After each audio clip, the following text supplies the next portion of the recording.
හාමුදුරුවනේ මෙහෙණින් වහන්සේ දරුවනේ DP Education ආයතනය අධ්‍යාපන අමාත්‍යාංශයේ ප්‍රාචීන භාෂෝපකාර සමාගමත් සමග අත්වැල් බැඳගෙන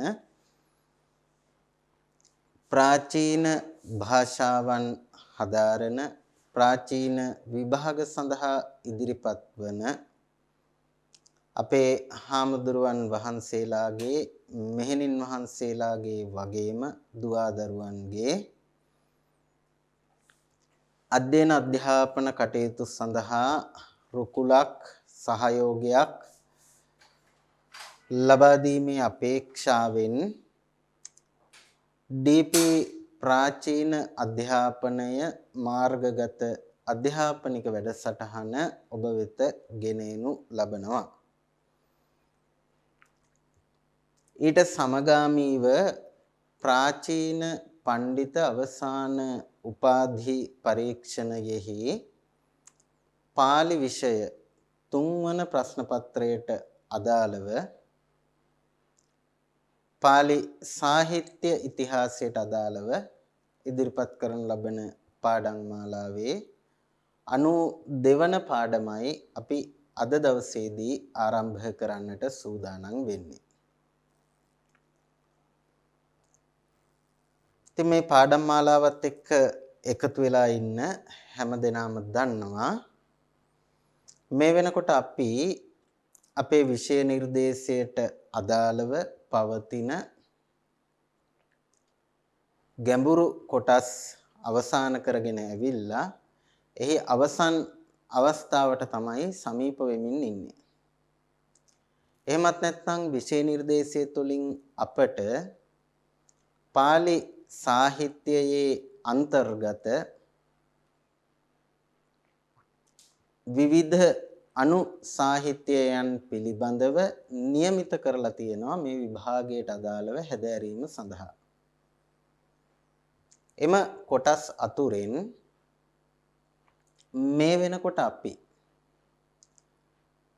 දේශනා පාළිය හෙවත් පාලි ත්‍රිපිටක සාහිත්‍යය එවැගේම ටීකා පාළිය හෙවත් පාලි ටීකා සාහිත්‍යය වගේම ප්‍රකරණ ග්‍රන්ථ ගැනත් හදාarලා නිම කරලා විෂය නිර්දේශයෙන් අපට ලබා දීලා තියෙන අනුමාත්‍රිකා අතර අවසන් අනුමාත්‍රිකාව එහෙම නැත්නම් පාලි සාහිත්‍යයට අදාළ අවසාන විෂයක් ක්ෂේත්‍රයේ විදිහට පාලි කාව්‍ය ග්‍රන්ථ හා වෙනත් කෘති කියන මාතෘකාව ඔස්සේ තමයි තොරතුරු කතා බහ කරමින් ඉන්නේ. එහිදී අපේ ඉදිරි පියවර විදිහට වෙනත් කෘති කියන මාතෘකාව තබාගෙන අපි මේ වෙනකොට කතා කරන්නේ පාලි කාව්‍ය ග්‍රන්ථ පිළිබඳව. ඊට අදාළව මුලින්ම අපේ අවධානය යොමු වුණේ පාලි වංශ කතා සාහිත්‍යය ගැන. පාලි වංශ කතා සාහිත්‍යය පිළිබඳව මූලික හඳුනා ගැනීමකින් අනතුරුව එම පාලි වංශ කතා සාහිත්‍යයෙහි පුරෝගාමී ග්‍රන්ථද්වය හැටියට සලකන්න පුළුවන්. එහෙම නැත්නම් මේ පාලි වංශ කතා සාහිත්‍ය මේ ආකාරයට සංවර්ධනය වෙන්න ව්‍යාප්ත වෙන්න මාර්ගෝපදේශ සපයපු කෘති දෙක හැටියට සලකන්නට පුළුවන්කම තියෙන දීප වංශයත් පාලි මහා වංශයත් පිළිබඳව අපේ පසුගිය පාඩම් දෙකේදී පාඩම්වලදී අපි තොරතුරු කතා බහ කළා. අද එහි 3 වන දිගහැරුම විදිහට මේ පාඩමේදී අපි අපේක්ෂා කරනවා තවත් සුවිශේෂ වංශ කතාවක් පිළිබඳව යම් තොරතුරු ප්‍රමාණයක් සාකච්ඡා කරන්නට.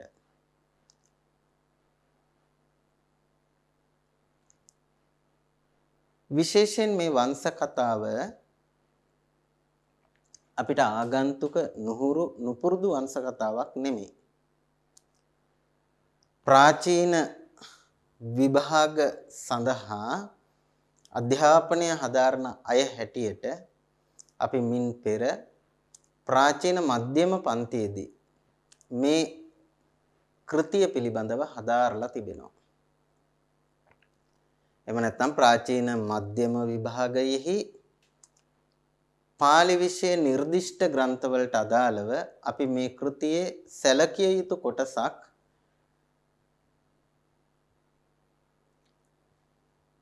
පරිශීලනය කරනවා. එහෙම නැත්නම් අර්ථ කියන්නට හුරු වෙනවා. දැන් මම හිතන්නේ කාටත් මේ කෘතිය මොකක්ද කියන එක පැහැදිලි. අද දවසේ අපේ මාතෘකාව බවට පත් වෙන්නේ පාලි තුහූප වංශය. පාලි තූප වංශය පිළිබඳව තමයි අද දවසේ අපි කතා කරන්නට සූදානම් වෙන්නේ. ඉතින් මම හිතනවා ප්‍රාචීන අවසාන විභාගයට ඉදිරිපත් වෙන ඔබ වහන්සේලා එහෙම නැත්නම් දරුවෝ කවුරුවත් තූප වංශය ගැන නොදන්න කෙනෙක් මේ පාඩම් මාලාවත් එක්ක සම්බන්ධ වෙන්නේ නැහැ කියලා. මොකද මධ්‍යම විභාගයට ඉදිරිපත් නොවුන කෙනෙක් අවසාන විභාගය සඳහා සූදානම් නොවෙනවාය කියන විශ්වාසය මත ඉඳගෙන.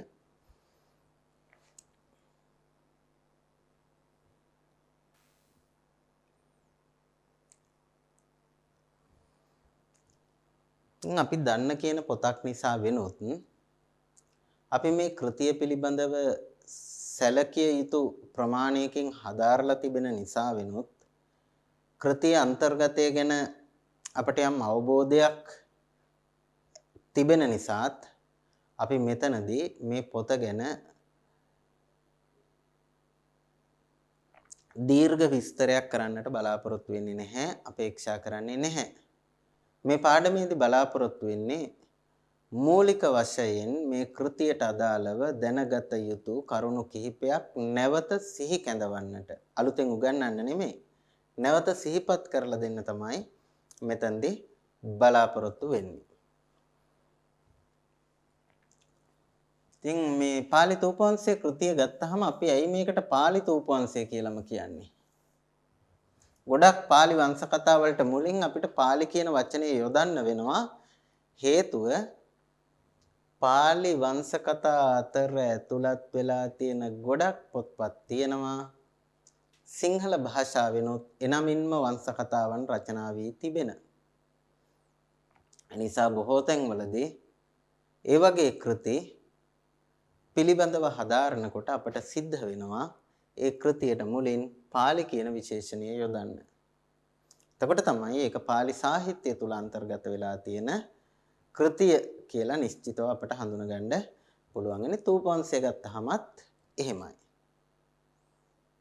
අද සිංහල භාෂාවෙන් රචනා වෙච්ච තූපවංශයකුත් අපට දකින්න පුළුවන්කම තියෙනවා. සහ ප්‍රාචීන විභාගවලත් මගේ මතකයේ හැටියට අලුත් විෂය නිර්දේශයේ ඇතුළත් වෙලා තියෙනවා සිංහල තූපවංශයත්. ඒ නිසා පාලි තූපවංශය කියලා පාලි කියන වචනයෙන් වෙසසා දැක්වීම අවශ්‍ය වෙනවා තූපවංශය ගැන කතා කරනකොට. පාලි විෂයට අදාළව පාලි තූපවංශය ගැන කතා කරනවා නම්.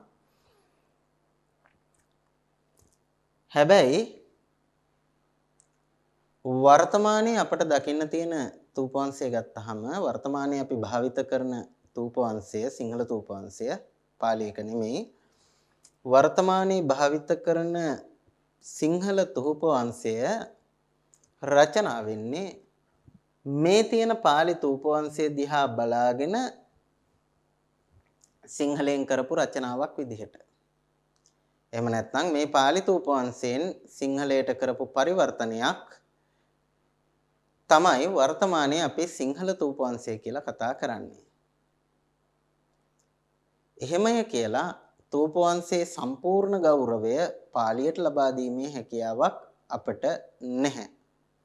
එයි මම එහෙම කියන්නේ පාලි තූපවංශයේ පරිශීලනය කරනකොට අපට පේනවා ඊට පෙර පැවති තූපවංශ කෘතියක් පිළිබඳව ග්‍රන්ථාරම්භයේ සඳහන් වෙන තොරතුරු. මේ ගාථා නම් මම හිතන්නේ අපේ හාමුදුරුවන්ට ගොඩක් කටපාඩම් ඇති.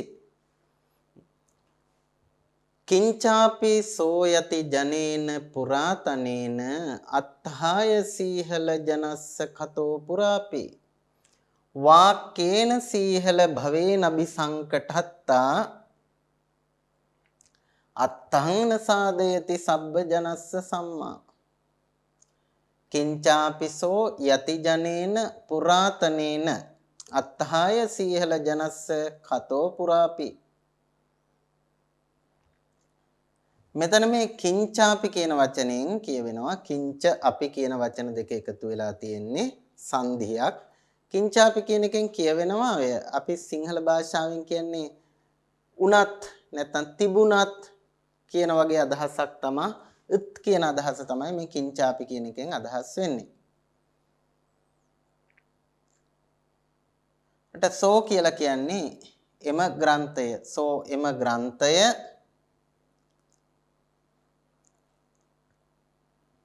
පුරාතනේන යති ජනේන පුරාතනේන පැරණි යති ජනේන යති ජන කියන්නේ මෙතන භික්ෂුවක් විසින් කියන අර්ථය.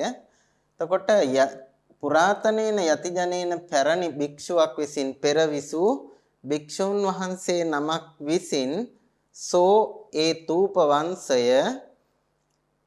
පුරා පෙර සීහල ජනස්ස අත්ථාය සිංහල ජනයාගේ අර්ථය පිනිස කතෝ කරන ලද්දේ කිංච අපි නමුත් කරන ලද නමුත් මේ මුල් කොටසෙන් කියවෙනවා මින් පෙර සිංහල භික්ෂුන් වහන්සේ නමක් මින් පෙර විසූ පැරණි භික්ෂුන් වහන්සේ නමක් විසින් සිංහල ජනයාගේ ප්‍රයෝජනය සඳහා පැරණි තූප වංශයක් කරලා තිබුණා කියන කතාව. එහෙම කරලා තිබුණා උනත් වාක්කේන සීහල භවේන අභි සංකටත්තා අත්තං සාධයති සබ්බ ජනස්ස සම්මා. එහෙම සිංහල ජනතාවගේ ප්‍රයෝජනය සඳහා පැරණි භික්ෂුවක් විසින් තුහුප වංශයක් රචනා කරලා තිබුණා උනත් ඒ තුහුප වංශය සිංහල භාෂාවෙන් රචනා කරලා තිබුණ නිසා නැත්නම් සිංහල භාෂාවෙන් සංස්කරණය කරලා තිබුණ නිසා සබ්බ ජනස්ස සියලු ජනතාවට සම්මා මනවින් අත්හං අර්ථයන සාදයති සිදු නොකරයි.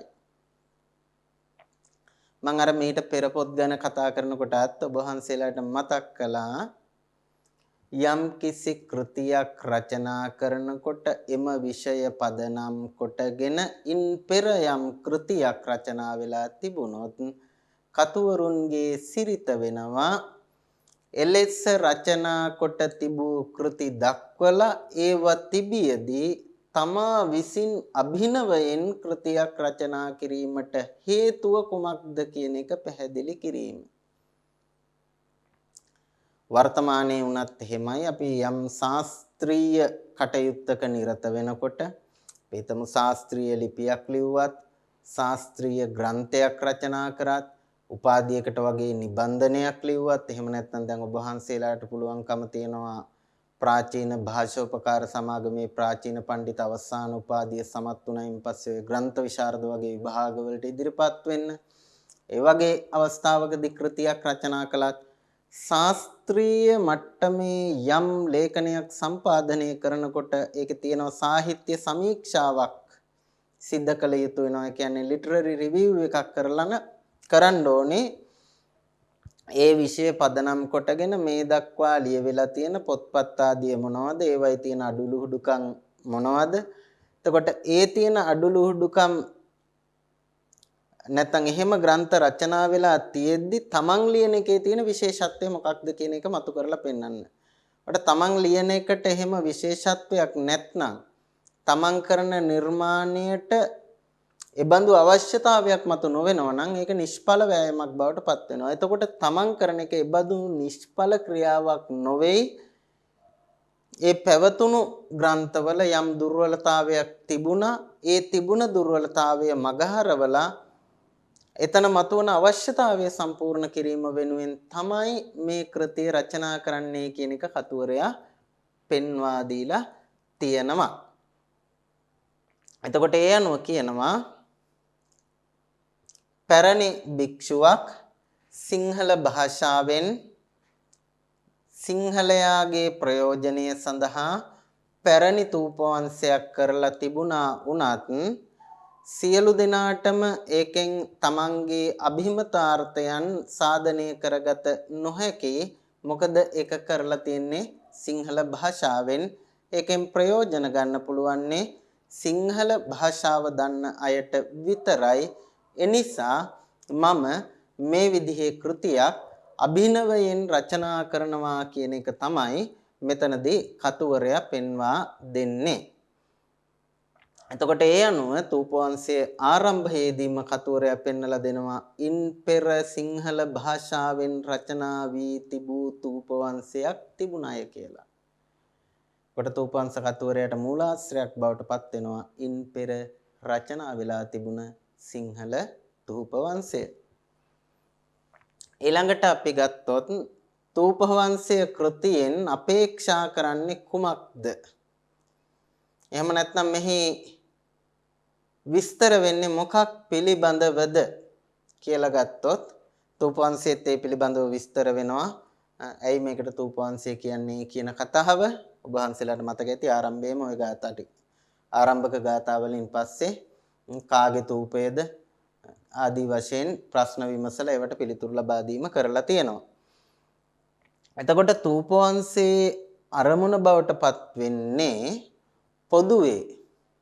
පොදුවේ තූපයන්ගේ ඉතිහාසය ගෙනහැර දැක්වීමත්. තූපයන්ගේ වංශ කතාව දැක්වීම තමයි පොදු පරමාර්ථයේ බවට පත් වෙන්නේ. හැබැයි ඒ පොදු පරමාර්ථයේ ඇතුලේ තූපයන්ගේ ඉතිහාසය දැක්වීම පොදු පරමාර්ථය වුණත් ඒ ඇතුලේ තියෙනවා විශේෂ අරමුණක්. මේක කතුවරයා සඳහන් නොකලා වුවත් ග්‍රන්ථය පරිශීලනය කරනකොට අපිට පේනවා මේ පොදු අරමුණ සාධනය කරගන්නවා වගේම කතුවරයාට තිබුණා විශේෂ අභිප්‍රායක් අරමුණක්. මොකක්ද මේ විශේෂ අරමුණ අභිප්‍රාය? මහා තූපය. මොකටද මහා තූපය කියලා කියන්නේ? මහා තූපය කියලා කියන්නේ රුවන්වැලි මහා සෑයට. එතකොට මහා තූපේ හෙවත් ස්වර්ණමාලි මහා සෑයේ නැත්නම් රුවන්වැලි සෑයේ ඉතිහාසය ගෙනහැර දැක්වීම තමයි කතුවරයාගේ මුඛ්‍යාභිප්‍රාය බවට පත් වෙන්නේ. නැත්නම් ප්‍රමුඛ අරමුණ බවට ප්‍රධාන අරමුණ බවට පත් වෙන්නේ. ඔය හේතු දෙකම පාදක කොටගෙන කෘතියට නම තියලා තියෙනවා තුහුප වංශය කියලා. එතකොට තුහුප වංශයේ සාමාන්‍ය අරමුණ තමයි ස්තූපයන්ගේ හෙවත් චෛත්‍යයන්ගේ වංශ කතාව ගෙනහැර දැක්වීම. නමුත් එකී මූලික අභිප්‍රාය වගේම කතුවරයාගේ තිබුණා තව විශේෂ අරමුණක්. එකී විශේෂ අරමුණ තමයි තේරවාදී සම්ප්‍රදාය විසින් මහා විහාරය විසින් මහා සෑය ලෙස හඳුන්වනු ලැබූ රුවන්මැලි මහා සෑයේ ස්වර්ණමාලි මහා චෛත්‍ය රාජානන්ගේ ඉතිහාස කතාව ගෙනහැර දැක්වීමේ අවශ්‍යතාව සම්පූර්ණ කිරීම. මෙතනදී මේකට තුඩු දුන්නු ඓතිහාසික පසුබිමකුත් තියෙනවා. අපි දන්නවා රුවන්වැලි සෑය කියලා කියන්නේ මහා සෑය කියන නමින් හැඳින්වුවාට මේක ප්‍රමාණයෙන් මහා සෑය නෙමෙයි. රුවන්වැලි සෑයට වඩා ප්‍රමාණයෙන් විශාල චෛත්‍ය ඉදි වුණා. දටත් අනුරාධපුරයේ අපිට දකින්න පුළුවන් ජේතවනයේ අබේගිරිය වගේ චෛත්‍ය රාජානන් වහන්සේලා ගත්තාම ප්‍රමාණය අතින් ගත්තාම රුවන්වැලි සෑයට වඩා විශාල චෛත්‍ය රාජානන් වහන්සේලා තියෙනවා. නැත්නම් ඉදි වෙලා තියෙනවා. කොට කතුවරයා මේ කෘතිය රචනා කරන කතුවරයාගේ රචනා කාලය වෙනකොටත් ඒ බඳු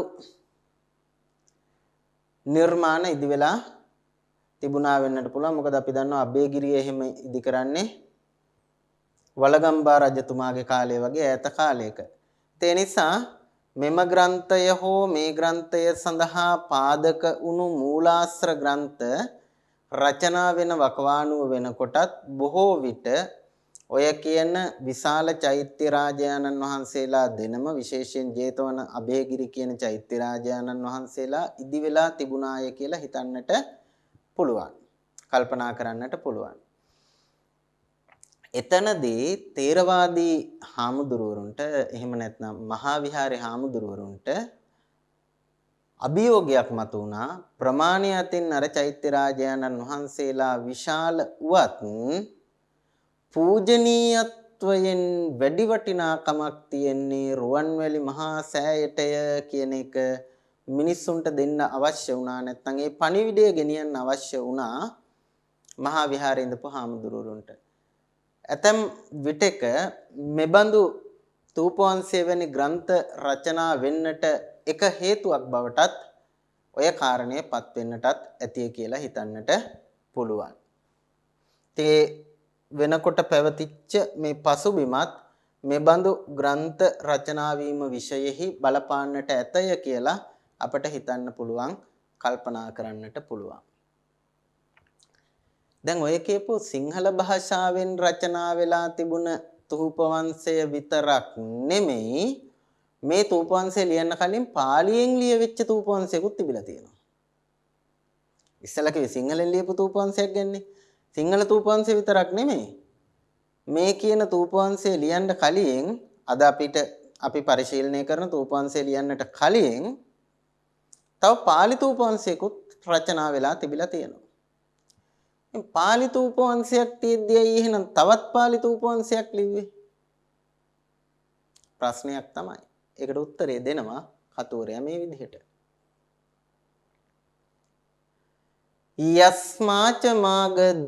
යස්මාච මාගධ නිරුත්ති කතෝ පිතුූප වංශෝ විරුද්ධ ණය සද්ධ සමාකුලෝසෝ වත්තබ්බ මේවච බහුම්පි යතෝන වොත්තං තම්හා අහං පුනපි වංශමිමං වදාමි.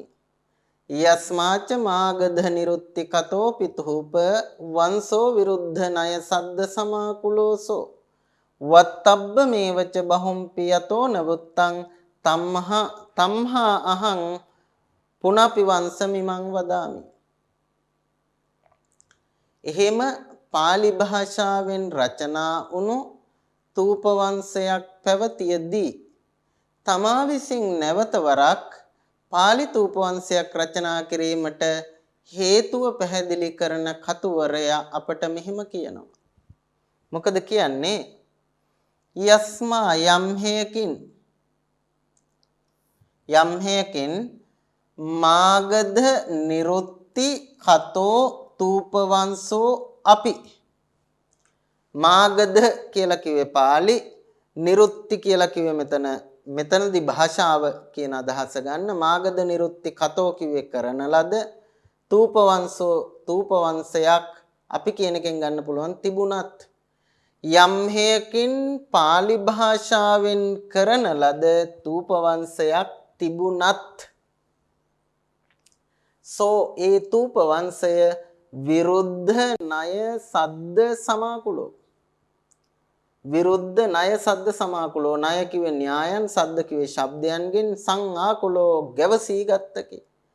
ප්‍රතිවිරුද්ධ නැත්නම් නොගැලපෙන න්‍යායන්ගෙන් සහ ශබ්දයන්ගෙන් ගැවසීගත්තු එකක්. තිබ්බා තමයි පාලියෙන් කරපු එකක්. තිබ්බා වුණාට ඒක බොහොම අඩුපාඩු සහිත එකක්. වැරදි න්‍යායන් භාවිත කරපු, එහෙම නැත්නම් වැරදි ශබ්ද භාවිත කරපු, එහෙම අඩුපාඩු සහිත කෘතියක් තමයි මේ පාලියෙන් රචනා වෙලා තිබුණ තූපවංශය. ඒ විතරක්ය. වත්තබ්බ මේවච බහුම්පි යතෝන වුත්තං. වත්තබ්බං ඒව. වත්තබ්බං කිව යුත්තද? වත්තබ්බං ඒව කිව යුත්තම බහුම් අපි.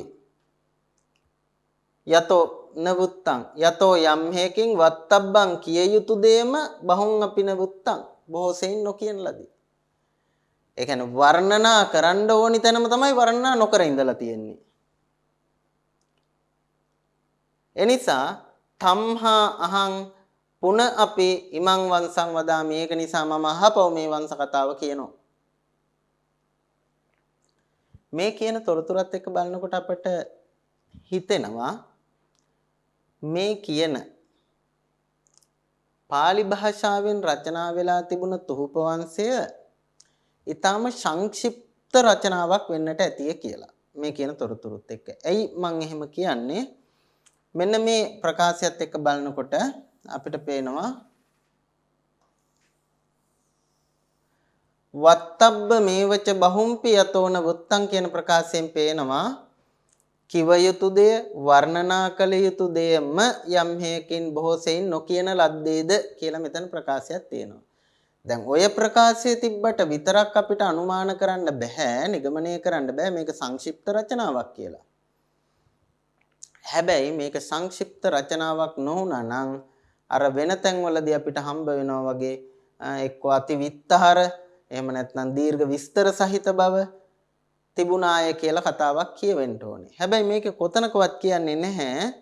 මේකේ තිබ්බ අඩුපාඩු කියනවා. ඒ කියන අඩුපාඩු අතර ඇතුළත් වෙන්නේ නැහැ. මේකේ කොයිම තැනකවත් මේ පෙර පැවති පාලි තූප වංශය දීර්ඝ විස්තර වලින් සමන්විත වූ බවක් කියවෙන්නේ නැහැ.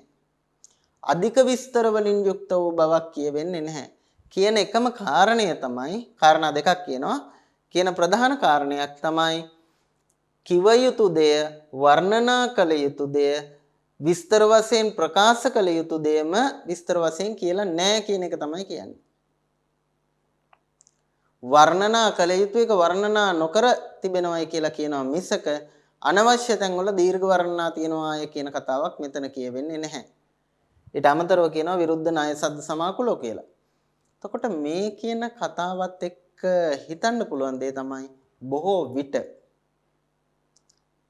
මේ ඉදිරිපත් කරලා තියෙන තොරතුරු අනුව එවකට පැවතිච්ච පාලි තූප වංශය ඊටාම සංක්ෂිප්ත රචනාවක් විය හැකිය කියලා අපට හිතන්න පුළුවන්කම තියෙනවා කතුවරයාගේ මේ ප්‍රකාශයත් එක්ක. එතකොට කතුවරයා කියනවා පාලි භාෂාවෙන් රචනා කරපු තූප වංශයක් තිබුණා උනත් ඒ තූප වංශය වැරදි න්‍යායන්ගෙන් හා ශබ්දයන්ගෙන් ගැවසීගත්තු එකක්. ඒ වගේම එහි කිව යුතු දේවල්ම බහුලව නොකියා ඉඳලා තියෙනවා. නැත්නම් වර්ණනා කළ යුතු තැන් වර්ණනා නොකර ඉඳලා තියෙනවා. ඒ නිසා මම නැවතත් මේ වංශ කතාව කියනවාය කියලා කතුවරයා කියනවා. ඒ අනුව කාරණා දෙකක් පැහැදිලි. තූප වංශය රචනා කරන වකවානුව වෙනකොට එවකට ඉන් පෙර රචනා වූ තූප වංශයන් දෙකක් තිබුණා. එකක් සිංහල භාෂාවෙන් රචනා කරපු එකක්, අනික පාලි භාෂාවෙන් රචනා කරපු එකක්. සිංහල භාෂාවෙන් රචනා කරපු කෘතිය පිළිබඳව තරම් දැඩි විවේචනයක් දකින්න ලැබෙන්නේ නැහැ. නමුත් ඒක සිංහල භාෂාවෙන් රචනා කරලා තිබුණ නිසා ඒක හැමෝටම ප්‍රයෝජනෙට ගන්න බෑ. පාලි භාෂාවෙන් රචනා කරපු එකක් තිබුණා. නමුත් ඒකේ න්‍යාය හා ශබ්ද භාවිතයේ තියෙන දෝෂත් ඒ වගේම කිව යුතු තැන් විස්තර සහිතව ප්‍රකාශ නොකිරීමත් කියන නැත්නම් අති සංක්ෂිප්තව ඊටාම කෙටියෙන් ප්‍රකාශ කිරීමත් කියන මේ කාරණා නිසා ඒ දෙක ඵලදායී වෙන්නේ නැහැ. එබැවින් තමන් නැවත පාලි භාෂාවෙන් අභිනවයෙන් තූප වංශයක් ඉදිරිපත් කරනවා කියලා කතුවරයා හේතු දැක්වීම සිද්ධ කරලා තියෙනවා.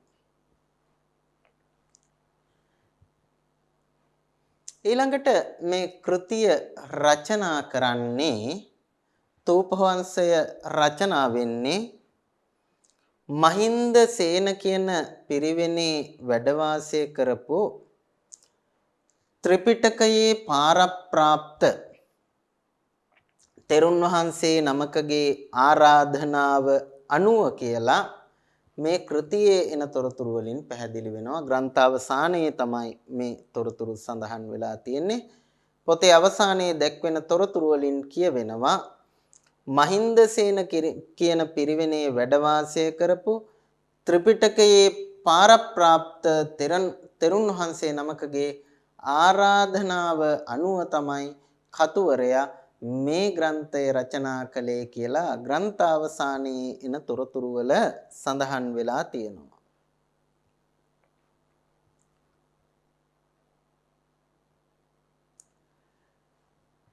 මහින්ද සේන නාමම්හි වසන්තෝ පරිවේනකේ පත්ත චීවර පාදෝ යෝ පිටකත්තය පාරගෝ සද්ධා සීල ගුණූපේතෝ සබ්බ සත්ත හිතේ රතෝ තේන සාදු සමජ්ජිට්ඨෝ යමහංකාතු මාරභින් සෝදානි නිට්ඨං සම්පත්තෝ තූපවංසෝ අනාකුලෝ පරිපුන්නෝ සංකටා සාදු පණ්ඩිතේහි පසංසිතෝ. දැන් අර අපි ඉස්සෙල්ලා කියපු කතාව මෙතන කියනවා මහින්ද සේන නාමම්හි වසන්තෝ පරිවේනකේ මහින්ද සේන නාමම්හි පරිවේනකේ වසන්තෝ මහින්ද සේන නම් වූ පිරිවෙනෙහි වාසය කරමින් මේ පත්ත චීවර පාදෝ කියන වචනේ ගැටලුවක් තියෙන බව කියන්න තමයි මේ ප්‍රශ්නාර්ථ ලකුණක් යොදලා තියෙන්නේ. පිටකත්තය පාරගෝ පිටකත්තය පාරගෝ කියලා කිව්වේ තුන් පිටකයේ පරතරට පැමිණුණු කියන අදහස. එතකොට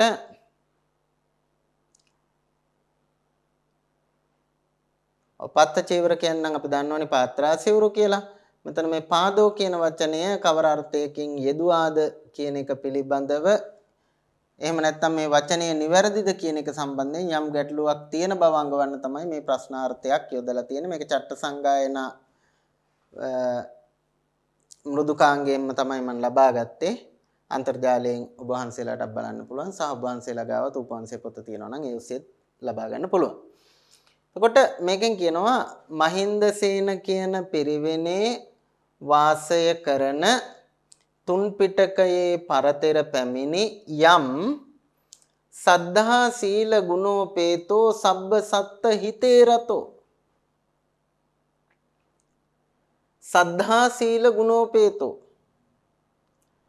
ශ්‍රද්ධා සීල ගුණයන්ගෙන් යුක්ත වූ සබ්බ සත්ත හිතේ රතෝ සියලු සත්වයන්ගේ යහපතෙහි ඇලුණු යෝ යම් භික්ෂුවක් වේද. මෙතන හැබැයි මේ ආරාධනා කරපු හාමුදුරුවන්ගේ නම කියන්නේ නැහැ. එයා ගැන නොඑක් වචන වලින් විශේෂණ පද වලින් එයා ගැන තොරතුරු කියනවා. නමුත් එයා කවුද කියලා කියන්නේ නැහැ. කවුද කියලා නොකියුවා වුණාට මේ කියන තොරතුරු වලින් පැහැදිලි වෙනවා මේ කියන හාමුදුරුවෝ එසේ මෙසේ කෙනෙක් නෙමෙයි. බොහොම ගුණගරුක දැනුගත් හිමිනමක් කියන එක මේ කියන කරුණ වලින් කියවෙනවා. ශ්‍රද්ධාව සීලය ආදී ගුණයන්ගෙන් යුක්ත සියලු සත්වයන්ගේ යහපතෙහි ඇලුණු ත්‍රිපිටකයෙහි පරතරපත් වගේ මේ විශේෂණ පද වලින් කියවෙන ආකාරයට මේ හාමුදුරුවෝ බොහොම ගුණගරුක සහ උගත් හාමුදුරු නමක් කියන වගණන් පැහැදිලි. එබඳු යම් භික්ෂුවක් ඉන්නවද තේන උන්වහන්සේ විසින් සාදු සමජ්ජිට්ඨෝ සාදු මනවින් සමජ්ජිට්ඨෝ සමාරාධිත වූ සමජ්ජිට්ඨෝ සමාරාධිත වූ අහං මම යං කාතුං ආරභින් යමක් කිරීමට ආරම්භ කළේද. මේකෙත් මේ සමජ්ජිට්ඨෝ කියන වචනේ ගත්තහම මේක ටිකක් මේ ආගන්තුක බවක් අපට පේනවා. මේ ගොඩක් තැන්වල ඔය සමජ්ජිට්ඨෝ කියන වචනේ එහෙම යෙදිලා තියෙන බවක් මටත් මතකයක් නැහැ. ටිකක් අර පාලියට නුහුරු ගතියක් වගේ මේ වචනේ තුල තියෙන. මේක පාලි වචනයක් තමයි. ඒකේ සැකයක් නැහැ. නමුත් ඒ තරම්ම අපට ඔය පැරණි ව්‍යවහාරය තුල ඔය සමජ්ජිට්ඨෝ කියන වචනය යෙදිලා තියෙන බවක් දකින්න හම්බෙන්නේ නැහැ. බොහෝ වෙලාවට සමාරාධිතෝ වගේ වචන තමයි යෙදිලා තියෙන්නේ. ඉතින් අර මේ සමජ්ජිට්ඨෝ කියන වචනේ ගත්තාම මේක ටිකක් මෑත කාලීන බවක් ඒ වචනෙන් පේනවා. ඉතින් මේක මේ කෘතිය අයිති වෙන්නේ ටිකක් පසු කාලයට ගොඩාක්ම මුල් කාලයටම අයිති කෘතියකුත් නෙමෙයි. පොළොන්නරු යුගයට වගේ අයිති කෘතියක්. ඒ නිසා මේ වගේ දේවල් අපේක්ෂා කරන්න පුළුවන්. දැන් ඔබ වහන්සේලාට මේ වයින් පැහැදිලි කරගන්න පුළුවන්. දැන් අනුරාධපුර යුගයේ ලියවිච්ච කෘතියක තියෙන භාෂා විලාසයේ තියෙන වෙනසයි මේ කෘතියක තියෙන භාෂා විලාසයේ වෙනසයි තේරුම් ගන්නත් මේක ටිකක් අපිට ප්‍රයෝගී කරගන්න පුළුවන්. ඔය සමජ්ජිට්ඨෝ කියන වචනේ ටිකක් නුහුරු ගතියක් තේරෙනවා එතනට. හරි කොහොම නමුත් අර මුලින් කියපු ගුණගරුක භික්ෂුව විසින් ආරාධිත වෙච්ච මම යමක් කරන්න පටන් ගත්තාද සෝදානි නිට්ඨං සම්පත්තෝ තූපවංසෝ අනාකුලෝ පරිපුන්නෝ සංඛතා සාදු පණ්ඩිතේහි ප්‍රසංසිතෝ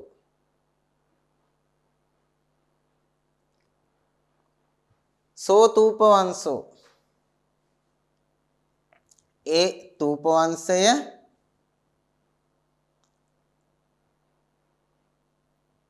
තූපවංශෝ කියන එකටම විශේෂණයි අනාකුලෝ නිරවුල් වූ පරිපුන්නෝ පිරිපුන් වූ එවැගේම පණ්ඩිතේහි ප්‍රසංසිතෝ පණ්ඩිතේහි සාදු ප්‍රසංසිතෝ පණ්ඩිතයින් විසින් මනවින් ප්‍රශංසා කරන ලද සංකත මනවින් සංස්කරණය කරන ලද නැත්නම් මනවින් කරන ලද සෝ තූපවංශෝ ඒ තූපවංශය ඉදානි දැන් නිට්ඨං සම්පත්තෝ නිමාවට පැමිණියේය.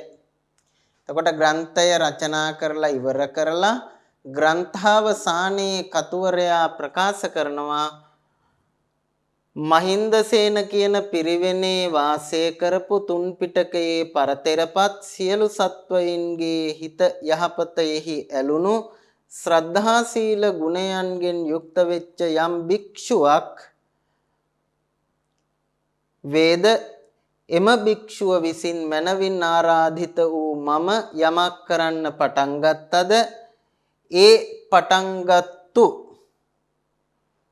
නිරවුල් වෙච්ච පරිපූර්ණ වෙච්ච මනවින් කරන ලද පණ්ඩිතයින් විසින් මනවින් ප්‍රශංසා කරන ලද තූපවංශය නිට්ටං සම්පත්තෝ නිමාවටපත් විය. මෙතන ආරාධනා කරපු හාමුදුරුවන්ගේ නමක් කියන්නේ නැහැ. නමුත් ආරාධකයා ගැන තොරතුරු තමයි සඳහන් කරලා තියෙන්නේ සහ ඒක නිම කරපු බව ප්‍රකාශ කරලා තියෙනවා.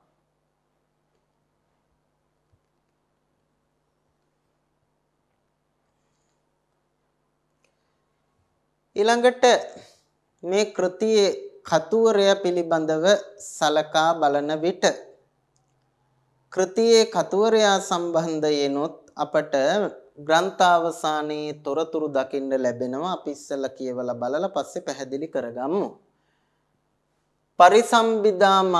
පරිසම්බිදා මග්ගස්ස යේන ලීලත්ත දීපනී ටීකා විරචිතා සාධු සද්ධම්මෝදය කාමිනා තතහාපකරණේ සච්ච සංඛේපේ අත්ත දීපනා ධීමතා සුකතා යේන සුට්ටු සීහල භාසතෝ විසුද්ධි මග්ග සංඛේපේ යේන අත්තප්පකාසනා යෝගී නමුපකාරාය කතා සීහල භාසතෝ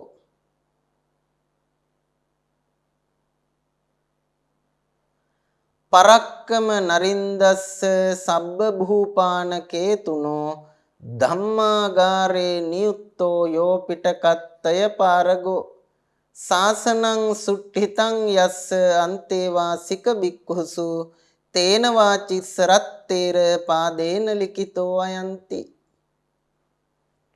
කතුවරයාගේ නම පැහැදිලිව සඳහන් කරලා තියෙනවා. තේන වාචිස්සරත්තේර පාදේන ලිඛිතෝ අයං. තේන ඒ වාචිස්සරත්තේර පාදේන වාචිස්සර ස්ථවිර පාදයන් විසින් අයං මේ කෘතිය ලිඛිතෝ ලියන ලදී. එහෙමනම් තූප වංශයේ කතුවරයා බවට පත් වෙන්නේ අන් කවරෙක්වත් නෙවෙයි වාචිස්සර හාමුදුරුවෝ. ඒ බව ග්‍රන්ථාවසානයේ එන තේන වාචිස්සරත් තේරපාදේන ලිඛිතෝ අයන්ති කියන ප්‍රකාශයෙන් පැහැදිලි වෙනවා මේ කෘතිය රචනා කළේ වාචිස්සර හාමුදුරුවෝය කියන වග.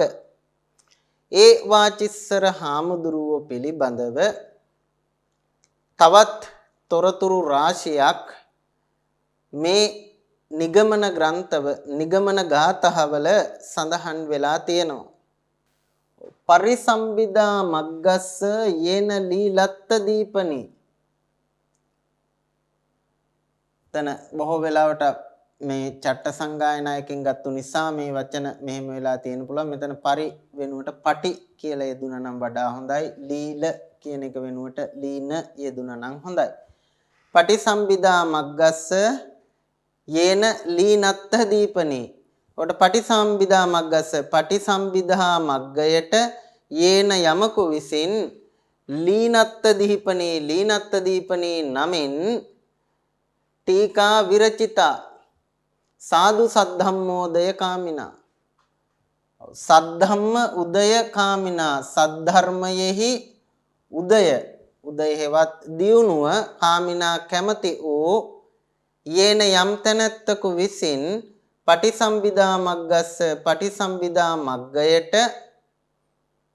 සාදු මනවින් ලීනත්ත දීපනී ටීකා ලීනත්ත දීපනී නම් ටීකාවක් විරචිතා රචනා කරන ලද්දේද. සද්ධර්මයේ දියුණුව අභිවෘද්ධිය කැමති යම් තැනැත්තකු විසින් පටිසම්බිදා මග්ග කෘතියට ලීනත්ත දීපනී නමින් ටීකාවක් රචනා කරන ලද්දේද. එවැගේම කියනවා තතහා පකරණේ සච්ච සංඛේපේ අත්ත දීපනා ධීමතා සුකතා යේන සුට්ටු සීහල බාසතෝ.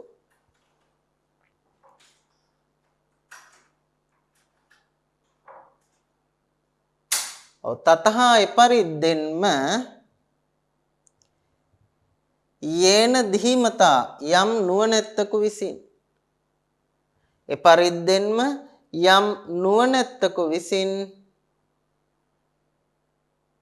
සච්ච සංකේපේ පකරණේ සච්ච සංකේපනම් ප්‍රකරණය සඳහා සීහල භාසතෝ සිංහල භාෂාවෙන් සුට්ටු මනවෙන් අත්තදීපනා කතා අත්තදීපනාවක් සුකතා මනවින් කරන ලද්දේද. යම් නැනවත් පුද්ගලයෙකු විසින් සච්ච සංකේප නැමැති ප්‍රකරණය සඳහා සිංහල භාෂාවෙන් අර්ථ දීපනාවක් මනවින් කරන ලද්දේද.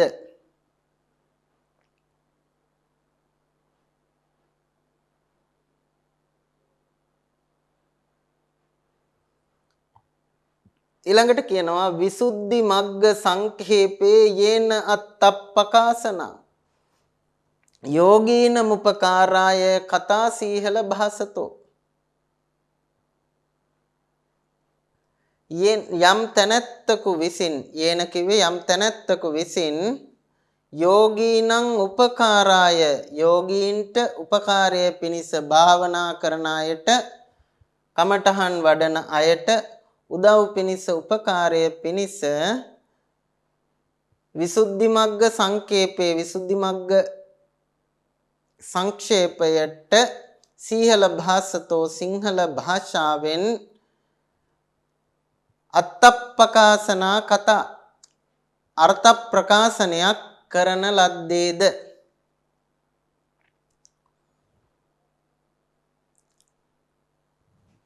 පරක්කම නරින්දස්ස සබ්බ භූපානකේතුනෝ ධම්මාගාරේ නියුත්තෝ යෝ පිටකත්තය පාරගෝ.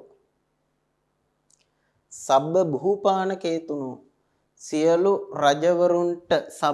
සියලු රජවරුන්ට කේතුනෝ කොඩියක් වැනි වූ පරක්කම නරින්දස්ස පරාක්‍රම බාහු නරේන්ද්‍රයාගේ ධම්මාගාරේ නියුක්තෝ ධර්මාගාරයෙහි නියුක්ත වූ පිටකත්තය පාරගෝයෝ තුන් පිටකයෙහි පරතරපත්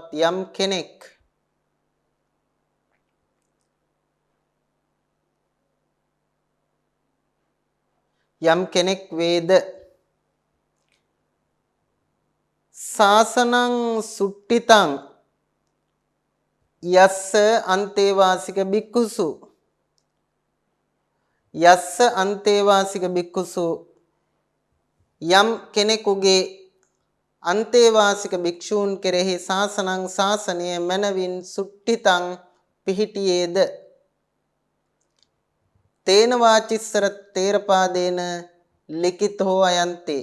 දැන් මෙන්න මෙතනින් කියවෙනවා මේ වාචිස්සර හාමුදුරුවන්ගේ ඇදුරුතුමා කවුද කියලා. මේ මුල් ගාථාවෙන් කියන තොරතුරු වලින් පැහැදිලි වෙන්නේ කවුරු ගැනද කියලා ඔබ වහන්සේලාට දැන් තේරෙන්න ඕනි. පරාක්‍රමබාහු සියලු රජවරුන්ට කොඩියක් වැනි වූ පරාක්‍රමබාහු රජතුමාගේ ධර්මාගාරයේහි නියුක්ත වූ තුන් පිටකයේ පරතරපත් යම් තෙර නමක් වේද. කවුද පරාක්‍රමබාහු රජතුමාගේ ධර්මාගාරයේ නියුක්ත වෙච්ච තුන් පිටකයේ පරතරපත් ඒ තෙර නම?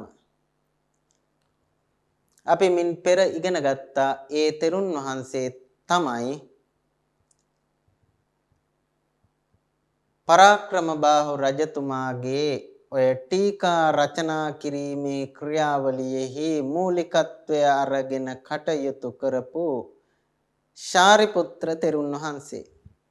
එතකොට මෙතන මේ ගාථාවෙන් සිහි කරලා තියෙන්නේ ශාරිපුත්‍ර තෙරුන් වහන්සේ පිළිබඳව. මේකෙන් කියනවා සාසනං සුට්ටිතං යස්ස අන්තේවාසික භික්ඛුසු. ඒ ශාරිපුත්‍ර හාමුදුරුවෝ ගැන තමයි මේ යස්ස කියන එකෙන් කියන්නේ. යමකුගේ අන්තේවාසික භික්ෂූන් කෙරෙහි ශාසනය මනවින් පිහිටියේද කියන එකෙන් අදහස් කරන්නේ ඒ ශාරිපුත්‍ර හාමුදුරුවන්ගේ ශිෂ්‍යයින් කෙරෙහි ශාසනය මනවින් පිහිටියා කියන අදහස. එතකොට මේකෙන් කියනවා මේ වාචිස්සර හාමුදුරුවෝ අර ශාරිපුත්‍ර තෙරුන් වහන්සේගේ ශිෂ්‍යයෙක් බව මෙතනින් ප්‍රකාශ කරනවා. සහ මේ උඩ කතා කරපු පටිසම්භිදා මග්ගයට ලියපු ලීනත්ත දීපනී කියන ටීකාව, ඊළඟට සච්ච සංකේපයට ලියපු අත්තදීපනය, ඒ වගේම විසුද්ධි මග්ග සංකේපයට ලියපු අත්තප්පකාසන කියන නමින් හඳුන්වපු මේ ග්‍රන්ථ සමූහය ලියන්නේත් මේ කියපු වාචිස්සර හාමුදුරුවම තමයි. එතකොට මෙතන වාචිස්සර හාමුදුරුවෝ රචනා කළ සෙසු පොත් ගැනත් උන්වහන්සේගේ ගුරුතුමා ගැනත් තොරතුරු සඳහන් වෙනවා. වගේම මේ තූප වංශයේ රචකයා කතුවරයා වාචිස්සර තෙරුන් වහන්සේ කියන කාරණයත් මේ එන තොරතුරු වලින් අපට පැහැදිලි වෙනවා.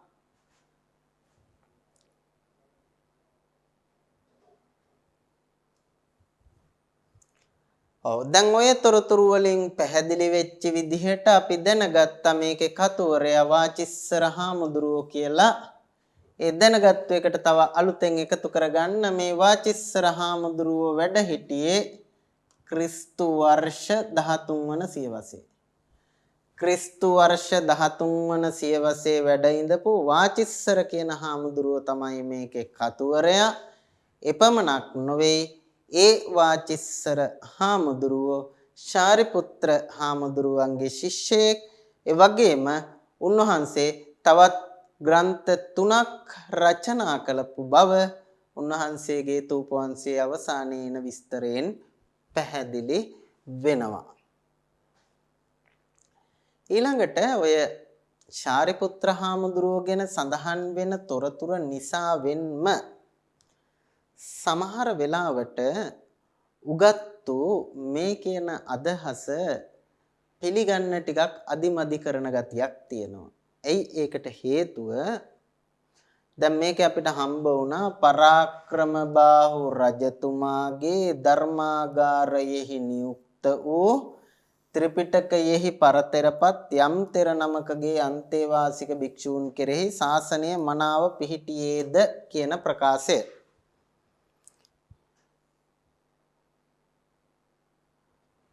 පරක්කම නරින්දස්ස සබ්බ බුපාන කේතුනෝ ධම්මාගාරේ නියුත්තෝ යෝ පිටකත්තේ පාරගෝ ශාසනං සුට්ඨිතං යස්ස අන්තේවාසික භික්ඛුසු කියන මේ ප්‍රකාශය. ඒකත් එක්කම තව පොඩි කාරණයක් මේක දැකපුවහම මට මතක් වුණා. ඒකත් මතක් කරගෙන යන්නම්. මේ සුට්ඨිතං කියන වචනය. මේ වචනයත් ඔබ වහන්සේලාට නිකන් වෙන කොහේ හරි හම්බ වෙලා තියෙනවද? සුට්ඨිතං කියලා වචනය. ඨිත කියන ඨහ ධාතුවෙන් හැදෙන අතීත කිතක පදය ඨිත කියන එකට මුලින් සූ එකතු වෙලා මේකෙන් හැදෙනවා සුට්ඨිත කියලා වචනයක්. සුට්ඨිත. හැබැයි පැරණි ව්‍යවහාරේ අපිට සුට්ඨිත කියලා වචනයක් හම්බ වෙන්නේ නැහැ. අපිට හම්බ වෙන්නේ මේ වෙනුවට ගොඩක් වෙලාවට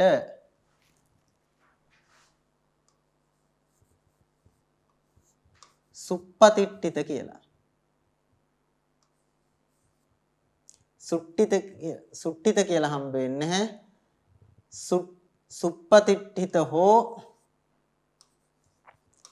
එහෙම නැත්නම් සුපතිට්ඨිත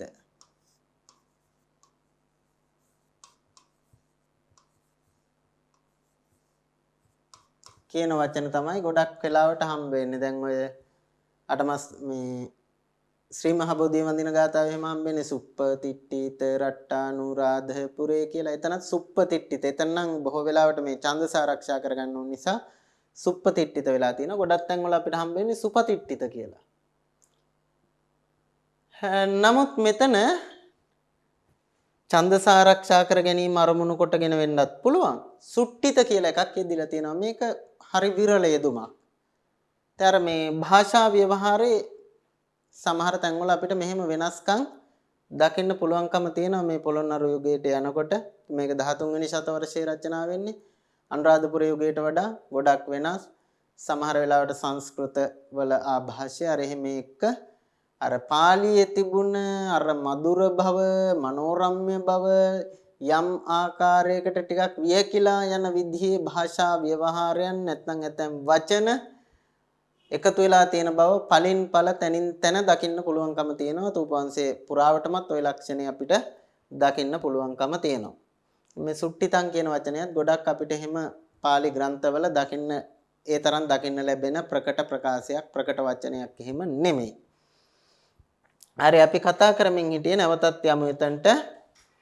අපි කතා කරමින් හිටියේ මේ පරාක්‍රම බාහු රජතුමාගේ ධර්මාගාරයේ නියුක්ත වෙච්ච ශාරිපුත්‍ර හාමුදුරුවෝ ගැන සඳහන් වන ප්‍රකාශය පිළිබඳව.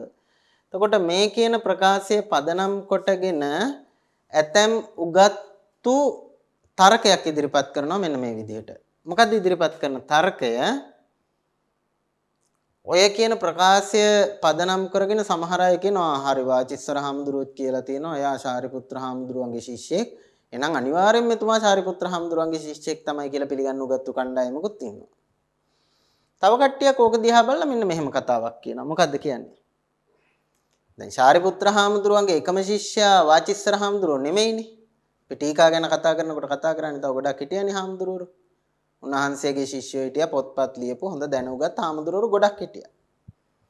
හැබැයි ඒ එක ශිෂ්‍යයෙක්වත් තමන් ලියපු පොත්වල තමන්ගේ ගුරුවරයා ගැන මේ විදිහට සඳහන් කරලා නැහැ.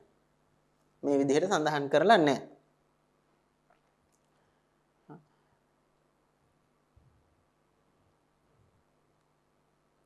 මීට වඩා බොහොම ගෞරවයෙන් තමයි තමන්ගේ ගුරුවරයාගේ නම සඳහන් කරනකොට ඒ අය සඳහන් කරලා තියෙනවා. මෙතන ඒ තරම්ම ලොකු තොරතුරක් තමන්ගේ ගුරුවරයා සම්බන්ධයෙන් සඳහන් වෙන්නේ නැහැ කියන්නේ. මොකද පරාක්‍රම බාහු රජතුමාගේ මේ ධර්මාගාරයේ නියුක්ත වෙච්ච තුන් පිටකයේ පරතරපත් උන්වහන්සේගේ මේ යම් තෙරුන් වහන්සේ නමක් වේද උන්වහන්සේගේ අන්තේවාසිකයන් කෙරේ ශාසනය මනාව පිහිටියේද කියලා විතරයි දැක්වෙන්නේ. හැබැයි දැන් ඔය ශාරිපුත්‍ර හාමුදුරන්ගේ අනිත් ශිෂ්‍යයෝ ගත්තාම ඒගොල්ලෝ හරි ගෞරවයෙන් තමන්ගේ ගුරුවරයා පිළිබඳව සිහිපත් කරලා තියෙනවා. එයා ගැන බොහෝම ගෞරවයෙන් තව විශේෂණ පද වර්ණනා පද එකතු කරලා එහෙම කතා කරලා තියෙනවා. ඉතින් මේ විදිහට අර වාචිස්සර හාමුදුරුවෝ මෙපමණකින් තමන්ගේ ගුරුවරයා පිළිබඳ පැවසීම අවසන් කරන නිසා සමහර අය පොඩ්ඩක් මැලි වෙනවා. මෙයා වාචිස්සර හාමුදුරුවෝ ශාරිපුත්‍ර හාමුදුරුවන්ගේ ශිෂ්‍යයෙක්මද කියලා කියන්න ටිකක් මැලි වෙන ගතියකුත් තියෙනවා. ඒක කෙනින් කෙනාට අනුව වෙනස් වෙන්නත් පුළුවන්. ඉතින් බොහෝ වෙලාවට ඒවා සම්ප්‍රදායට යන්නේ ඒවා තමයි. නමුත් ඇතැම් වෙලාවට උන්වහන්සේ මේ සංක්ෂිප්ත බව සලකාගෙන ඉපමණකින් තමන්ගේ ගුරුවරයා පිළිබඳව සඳහන් කරලා අවසන් කළා වෙන්නටත් පුළුවන්. ඉතින් ඒ කරුණෙන් විතරක් අපට කියන්න බෑ මේ වාචිස්සර හාමුදුරුවෝ ශාරිපුත්‍ර හාමුදුරුවන්ගේ ශිෂ්‍යයෙක්ය එහෙම නැත්නම් ශිෂ්‍යයෙක් නොවේය කියලා ඔය කරුණ මත පමණක් පදනම්ව ප්‍රකාශ කරන්න බෑ. නමුත් සමහර උගත්තු ඔය එකම කරුණ පදනම් කරගෙන සමහර ඉඳුරාම පිළිගන්නවා මෙයා ශාරිපුත්‍ර හාමුදුරුවන්ගේ ශිෂ්‍යෙක් වාචිස්සර හාමුදුරුවෝ කියලා. සමහර අය එහෙම පිළිගන්න මැලි වෙනවා. ඉතින් අවසාන වශයෙන් අපි බලමු මේ තූපවංශයේ අන්තර්ගතය පිළිබඳව අපේ අවධානය යොමු කරලා. තූපවංශයේ අන්තර්ගතය ගත්තොත් අපිට මෙන්න මේ විදිහේ අන්තර්ගතයක් තමයි මේක තුල දකින්න තියෙන්නේ. අබිනීහාර කතා වලින් තමයි ආරම්භ වෙන්නේ. ඔබ වහන්සේලා මේ කෘතිය හදාරලා තියෙනවා සහ අබිනීහාර කතා බලලා තියෙන නිසා දන්නවා අබිනීහාර කතා කියලා කියන්නේ ඔය අපේ බෝසතාණන් වහන්සේ නියත විවරණ ලැබපු ආකාරය, සුවිසි බුදුවරුන්ගේ නියත විවරණ ලැබපු ආකාරය සහ ඒ බුදුරජාණන් වහන්සේලා පිරිනිවන් පෑවට පස්සේ උන්වහන්සේලා පිරිනිවන් පෑවේ කොහෙද සහ උන්වහන්සේලාගේ ධාතු විසිරුණාද නැද්ද, විසිරුණේ නැත්නම් චෛත්‍ය රාජානන් වහන්සේලා ඉදිකලේ කොහෙද, ඔය වගේ තොරතුරු පිළිබඳව තමයි ඔය අබිනීහාර කතාවේ ඇතුළත් වෙන්නේ. බුදුරජාණන් වහන්සේලා අපේ බුදුහාමුදුරන්ට පෙර විසූ බුදුරජාණන් වහන්සේලා 24 නමක් පිළිබඳව. ඊට පස්සේ අපිට හම්බ වෙනවා මේ චූලාමණි දුස්සතූපද්වය කතා කියලා. දැන් ඔබ වහන්සේලාට මතක් වෙනවා ඇති මධ්‍යමේදී අපි ඉගෙන ගත්තා මේ චූලාමණි දුස්සතූපද්වය කතා කියලා කියන්නේ සිළු මිනිසෑය ගැනයි සලු මිනිසෑය ගැනයි. අර සින්දුවකුත් තියෙන සිළු මිනිසෑය වඳිම් රම්‍ය තවුතිසා භවනේ කියලා අපේ සම්ප්‍රදායේ කියනවනේ. සිද්ධාර්ථ කුමාරයා කොණ්ඩේ කපනකොට ශක්‍රය ඇවිල්ලා ඒක අරගෙන ගිහිල්ලා සිළු මිනිසෑය හැදුවයි කියලා දිව්‍ය ලෝකේ. ඊට පස්සේ පැවිදි බවට පත් වෙනකොට ඊට පෙර ඇඳන් ඉඳපු ගිහි වස්ත්‍ර ටික අරගෙන ගිහිල්ලා සලු මිනිසෑය හැදුවයි කියනෝනේ බ්‍රහ්ම ලෝකේ. ওই සිළු මිනි සලු මිනිසෑය දෙක පිළිබඳ කතාව තමයි චූලාමණි දුස්සතූපද්වය කතාවේ ඇතුළත් වෙන්නේ. දසතූප කතාවත් ඔබ වහන්සේලා දන්නවා. ওই දසතූප කතාව මහා පරිනිබ්බාන සූත්‍රයේමත් සඳහන් වෙන අර බුදුහාමුදුරුව පිරිනුවම් පාලා චිතකේ දැල්ලුවට පස්සේ රජවරු කණ්ඩායම් 10ක් ඇවිල්ලා 13 වහන්සේලා ඉල්ලලා යුද වදින්න පටන් ගන්නවා. 10ක් කිව්වට එක කණ්ඩායමක් පස්සේ එන්නේ. ඊට පස්සේ එතන ඉඳපු ද්‍රෝණ බ්‍රාහ්මණය මගේ මතකයේ හැටියට බ්‍රාහ්මණයාගේ නම මට නිශ්චිතව මතක නැහැ. ඒ බමුණ මැදිහත් වෙලා ඉවරලා මේගොල්ලන්ට සමානව බෙදලා දෙනවා. පස්සේ එන කට්ටිය ඇවිල්ලා ඉවරලා අඟුරු ටික අරන් ගිහිල්ලා අංගාර තූපය හදනවා. කණ්ඩායම් 8යි ඉන්නේ. ඒ 8ට බෙදලා දෙනවා. ඊට පස්සේ බ්‍රාහ්මණයා තමන් අර හංගගත්තු දන්ත ධාතුන් වහන්සේ ශක්‍රය හෝ නාග ලෝකෙන් හෝ එහෙම අරගෙන ගියාට පස්සේ ශක්‍රය මගේ මතකයේ හැටියට අරගෙන යනවා. ඊට පස්සේ බ්‍රාහ්මණයට ඉතුරු වෙන්නේ ධාතුන් වහන්සේලා බෙදපු භාජනය. ඒක අරගෙන ගිහිල්ලා එයා චෛත්‍යයක් හදනවා. පස්සේ අවසානයේට එන කණ්ඩායම අඟුරු අරගෙන ගිහිල්ලා අංගාර තූපය හදනවා. ওই චෛත්‍ය 10 ගැන කතාව තමයි දසතූප කතාවේ ඇතුළත් වෙන්නේ. ධාතු නිදාන කතාවේ කියනවා බිම්බිසාර රජතුමා මහා කාශ්‍යප හාමුදුරුවන්ගේ උපදෙස් පරිදි අනාගතයේ ධර්මාශෝක රජතුමාගේ ප්‍රයෝජනෙ පිණිස කරවපු ධාතු නිදානයක් ගැන කියනවා. චතුරාසී සහස්‍රතූප කතා යටතේ ධර්මාශෝක රජතුමාගේ 84000ක් වෙහෙර විහාර ඉදිකිරීම ගැන. ඊට පස්සේ තුන්වෙනි ධර්ම සංගායනාවේම ප්‍රතිඵලයක් විදිහට ලංකාවට බුදු සමය පැමිණීම ආදියත් වගේම ඔය තූපාරාමයේ ඉදිකිරීම, ඒකට 13 වහන්සේලා වැඩම කරවීම ආදිය ගැන කියලා ඊළඟට බෝධි ආගමන කතා, බෝධීන් වහන්සේ වැඩමවීමත් සංඝමිත්තා තෙරණියගේ වැඩමවීමත් ඊට අදාළ දීර්ඝ විස්තර ඇතුළත් වෙලා තියෙනවා. ඊළඟට යෝජන තූප කතා කියන එක ඇතුලේ එතනත් ස්තූප ඉදිකිරීමක් පිළිබඳව කියවෙනවා. මහියංගන තූප කතාවේ කියවෙනවා නැවත මහියංගන චෛත්‍යයේ අවස්ථා ගණනාවකදී ප්‍රතිසංස්කරණය කිරීම ආදී පිළිබඳ විස්තර. මරිචවට්ටි විහාර කතා යටතේ මිරිසවැටි විහාරය ගැන, තූප සාධන ලාභ කතා, තූපාරම්භ කතා, ධාතු ගබ්බ රූප වන්නනා කතා, ධාතු නිධාන කතා, මහා චේතිය කතා කියන ওই පරිච්ඡේද සියල්ලම වෙන්නේ රුවන්වැලි මහා සෑයේ චෛත්‍ය කර්මාන්තය පිළිබඳ විස්තර කිරීම වෙනුවෙන්. ඉතින් ඔන්න ඔය කොටස් වලින් යුක්තව තූප වංශය ඉදිරිපත් කරලා තියෙනවා වාචිස්සර හාමුදුරුව. අපි මේ කෘතිය ගැන යම් අවබෝධයකුත් තියෙනවා අපිට. අපි මින් පෙර මේක හදාarලා තියෙන නිසා ප්‍රාචීන මධ්‍යම පන්තියේදී. ඉතින් මේ වංශ කතා සාහිත්‍යයේ දකින්නට ලැබෙන තවත් සුවිශේෂී වංශ කතාවක් විදිහට අපිට තූප වංශය හඳුනා ගන්නට පුළුවන්කම තිබෙනවා. සමහර වෙලාවට විවිධ විදිහෙන් ඔබ වහන්සේලාගෙන් මේ තූප වංශයට අදාළව ප්‍රශ්න විමසන්න පුළුවන්. ඒ මොන ආකාරයකට විමසුවත් ඒ සඳහා සූදානම් වෙන්න ඔබ වහන්සේලාට පුළුවන්කම තියෙනවා මේ කෘතිය ගැන අවබෝධයක් තියෙන නිසා. සමහර වෙලාවට අපිට කොයි පැත්තකින් ඇහුවත් ලියන්න පුළුවන් වෙන විදිහට වැදගත් වෙන කරුණු ටිකක් මේ කෘතිය ගැන මතක තියාගන්න එක වටිනවා. ඉතින් අද මම කතා කළෙත් එහෙම කරුණු ටිකක්. මේ කරුණු ටික අපිට මොන විදිහේ ප්‍රශ්නයක් ඉදිරිපත් වුණත් ඒ සෑම ආකාරයේම ප්‍රශ්න වලට ලියන්න පුළුවන් ප්‍රශ්න මේ පිළිතුරු වලට යොදා ගන්න පුළුවන් කරුණු ටිකක් තමයි මෙතෙන්දි කතා කරේ. ඊට වඩා අපිට මේ කාල වේලාව තුල තොරතුරු කතා කිරීමට හැකියාවක් නොමැති නිසා අද දවසේ අපේ පාඩම අපි මෙතනින් හමාර කරනවා. අපේ ඊළඟ පාඩමේදී තවත් වංශ කතා කෘතියක් පිළිබඳව තොරතුරු සාකච්ඡා කිරීමේ අපේක්ෂාවෙන් අදට සමුගන්නවා. සියලු දෙනාටම තෙරුවන් සරණ ප්‍රාර්ථනා කරනවා. සප්පදානං ධම්මදානං ජිනාති.